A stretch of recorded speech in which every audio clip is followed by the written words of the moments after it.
আসসালামু আলাইকুম। সংবাদে আপনাদের সবাইকে স্বাগত জানাচ্ছি। আমি ফিরোজ তোহা। শুরুতেই সংবাদ শিরোনাম। বাংলাদেশের সর্বশেষ গুরুত্বপূর্ণ আপডেট সংবাদে আপনাকে স্বাগত। শুরুতেই সংবাদ শিরোনাম, পরে বিস্তারিত।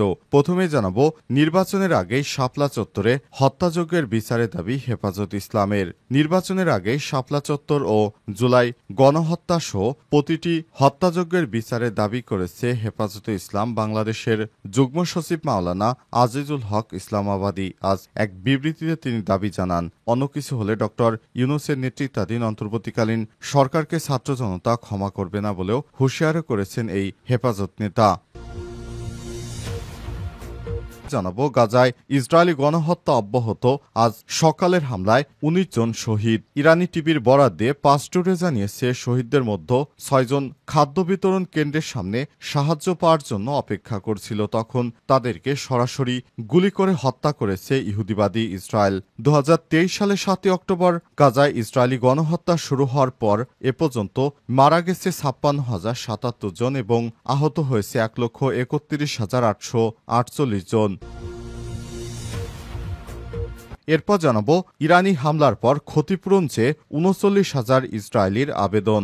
আলহামদুলিল্লাহ, ইরানের একের পর এক মিসাইল হামলায় ক্ষতিগ্রস্ত হয়ে ৩৯,০০০ পরিবার ইহুদিবাদী ইসরায়েলের প্রধানমন্ত্রীর কাছে ক্ষতিপূরণ চেয়েছে, তাদের বাড়িঘর ফেরত চেয়েছে।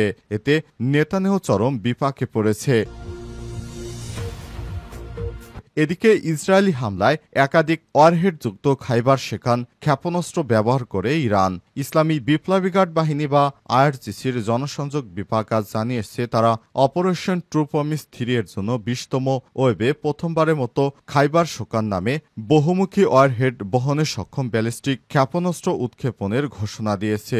এই ব্যালিস্টিক ক্ষেপণাস্ত্র দ্বারা একত্রে প্রায় ২০ থেকে ৩০টি ওয়ারহেড বহন করতে পারে এই ক্ষেপণাস্ত্রটি, যা আয়রন ডোম ভেদ করে পুরো ইসরায়েলের ৮ কিলোমিটারের অভ্যন্তরে এগুলো আঘাত হানতে পারে।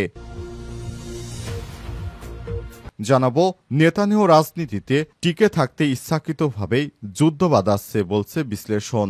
ইরানের সরকারি বার্তা সংস্থা ইরনার বরাত দিয়ে পাঁচটুডে জানিয়েছে, ইসরায়েলি বিশ্ববিদ্যালয়ের অধ্যাপক নিউ গর্ডন বলেছেন, বেঞ্জামিন নেতানিয়াহু বিশ্বাস করেন তিনি ইতিহাস হয়ে থাকতে চান, তিনি দীর্ঘদিন ক্ষমতায় থাকতে চান, কারণ তার ইচ্ছা হচ্ছে তিনি যুদ্ধ বাঁধিয়ে দেশকে অস্থিতিশীল করে রাখতে চান, যাতে করে নির্বাচন না দিতে হয়। তিনি ক্ষমতাকে দীর্ঘায়িত করার চেষ্টা চালিয়ে যাচ্ছেন। নির্বাচনের আগেই শাপলা চত্বরে হত্যাযজ্ঞের বিচারের দাবি হেফাজত ইসলামের। নির্বাচনের আগেই শাপলা চত্বর ও জুলাই গণহত্যা সহ প্রতিটি হত্যাযজ্ঞের বিচারের দাবি করেছে হেফাজতে ইসলাম বাংলাদেশের যুগ্ম সচিব মাওলানা আজিজুল হক ইসলামাবাদী। আজ এক বিবৃতিতে তিনি দাবি জানান, অন্য কিছু হলে ডক্টর ইউনূসের নেতৃত্বাধীন অন্তর্বর্তীকালীন সরকারকে ছাত্র জনতা ক্ষমা করবে না বলেও হুঁশিয়ারও করেছেন এই হেফাজত নেতা। তিনি এই দাবি জানান। তিনি বলেন, ইসলাম বিদ্বেষী ফ্যাসিবাদ ও আধিপত্য বিরোধী চেতনা সংরক্ষণ, রাষ্ট্র সংস্কারের গণ আকাঙ্ক্ষা সুসংহতকরণ এবং জাতীয় ঐক্যমত গঠনকল্পে অবিলম্বে জুলাই ঘোষণাপত্র প্রকাশ করতে হবে। সেই সঙ্গে নির্বাচনের আগে শাপলা চত্বরে আলেম ওলামা হত্যাকাণ্ড ও জুলাই গণহত্যা সহ ফ্যাসিস্ট হাসিনার প্রতিটি হত্যাযজ্ঞের বিচার সম্পন্ন করতে হবে। অন্তর্বর্তীকালীন সরকারকে হুঁশিয়ারি করে তিনি বলেন, অন্যথা হলে ডক্টর ইউনূস সরকারকে ছাত্র জনতা ক্ষমা করবে না। অন্তর্বর্তীকালীন সরকারকে বুঝতে হবে, এখনো বিছানায় কাতরাচ্ছে পঙ্গুত্ব ও অন্ধত্ব বরণ করা হাজার হাজার আহত শাপলা ও জুলাই যোদ্ধারা। অগণিত শহীদদের রক্তের ফসল জুলাই বিপ্লব ব্যর্থ হলে গণ অভ্যুত্থানকারী ছাত্র জনতার কাছে ডক্টর মোহাম্মদ ইউনূস সরকারকে জবাবদিহি করতে হবে। মাওলানা আজিজুল হক ইসলামাবাদে আরও বলেন, শাপলা চত্বরে রক্তাক্ত ইতিহাসের পথ বেয়ে জুলাই বিপ্লব আমাদের জাতীয় জীবনে এসেছে। এটি একটি চলমান প্রক্রিয়া এবং জুলাইকে কখনোই ভুলতে দেওয়া যাবে না। তিনি আরও বলেন, জুলাই বিপ্লবের সঙ্গে গাদ্দারি করে জনসমর্থন আদায় কোনোভাবে আমরা মানি না। তিনি আরও বলেছেন, আমরা গাদ্দারি মানি না, আমরা চাই প্রকৃত বিচার হোক, যারা দোষী ছিল তাদের শাস্তি দেওয়া হোক। গাজা ইসরায়েলি গণহত্যা অব্যাহত। আজ সকালের হামলায় ১৯ জন নিহত। পাঁচ টুডে জানিয়েছে, গাজা উপত্যকার হাসপাতালের সূত্রগুলো ঘোষণা করেছে আজ সকালে ব্যাপক হারে হামলা চালিয়েছে ইহুদিবাদী ইসরায়েল। হামলায় ১৯ জন নিরীহ ফিলিস্তিনি শহীদ হয়েছে। ইরানি টিভির বরাত দিয়ে পাঁচ টুডে জানিয়েছে, শহীদদের মধ্যে ৬ জন খাদ্য বিতরণ কেন্দ্রের সামনে সাহায্য পাওয়ার জন্য অপেক্ষা করছিল। এর ফলে খাবার সংগ্রহ করতে যাওয়া শহীদদের মোট সংখ্যা বেড়ে দাঁড়িয়েছে ৪৭৩ জন এবং খাবার সংগ্রহ করতে যাওয়া আহতের সংখ্যা ৩,৬০২ জন। গাজা উপত্যকার চিকিৎসা সূত্র আজ ঘোষণা করেছে যে তারা ইহুদিবাদী ইসরায়েলের হামলায় ৯৪ জন অসহায় বেসামরিক নাগরিক শহীদ হতে দেখছে। গাজা উপত্যকায় ফিলিস্তিনি স্বাস্থ্য মন্ত্রণালয় তাদের সর্বশেষ পরিসংখ্যানে ঘোষণা করেছে, ২০২৩ সালের ৭ অক্টোবর গাজায় ইসরায়েলি গণহত্যা শুরু হওয়ার পর থেকে এ পর্যন্ত ৫৬,০৭৭ জন শহীদ হয়েছে এবং ১,৩১,৮৪৮ জন আহত হয়েছে। বিভিন্ন সূত্র থেকে জানা গেছে, এই শহীদের সংখ্যা আরও অনেক বেশি, কারণ এখনও অনেকেই ধ্বংসস্তূপের নিচে চাপা পড়ে আছে। তারা সেখানে চাপা পড়ে থাকার কারণে কোনোভাবেই তারা বেরিয়ে আসতে পারছে না বা তাদের লাশ এখনও উদ্ধার করা সম্ভব হয়নি। একটি ধ্বংসযজ্ঞ চালিয়ে যাচ্ছে ইহুদিবাদী ইসরায়েলের প্রধানমন্ত্রী বেনিয়ামিন নেতানিয়াহু। ইরানের হামলায় ব্যাপক ক্ষতি হয়েছে ইসরায়েলে। ঘরবাড়ির ক্ষতিপূরণ চেয়ে ৩৯,০০০ ইসরায়েলির আবেদন। ঘরবাড়ি ক্ষতির আবেদন ৩০,৮০৯টি, যানবাহনের ক্ষতির সংখ্যা ৩,৭১৩টি। অপারেশন ট্রু প্রমিস ৩ চলাকালে ইরানের একের পর এক ক্ষেপণাস্ত্র ও ড্রোন হামলায় পর্যদস্ত হয়েছে ইহুদিবাদী ইসরায়েল।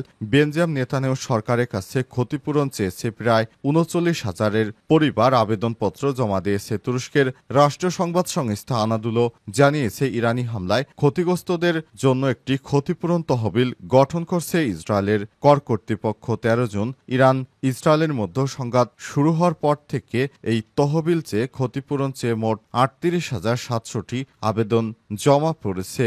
ইরানের ক্ষেপণাস্ত্রর আঘাতে ঘরবাড়ি ভবন ক্ষতিগ্রস্ত হওয়ায় ক্ষতিপূরণ চেয়ে আবেদন জমা পড়েছে ৩০,৮০৯টি। এছাড়াও ৩,৭১৩টি আবেদন জমা পড়েছে যানবাহনের ক্ষয়ক্ষতি হওয়ার কারণে।